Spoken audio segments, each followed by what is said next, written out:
How to fix GCash update problem.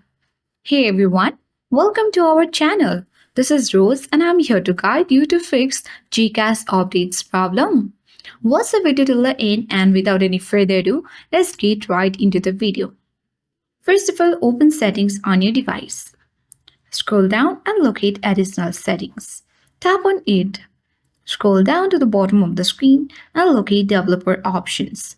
Tap on it and make sure to toggle the button on for the developer options. If it is turned off in this way, you need to tap on the button and toggle the button on and tap on the OK button.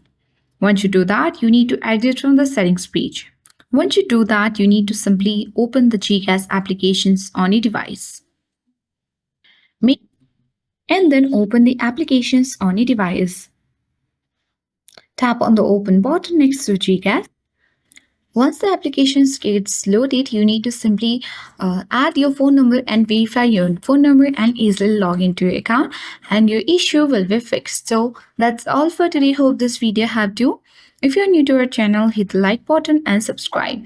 Thank you for watching and see you in the next video.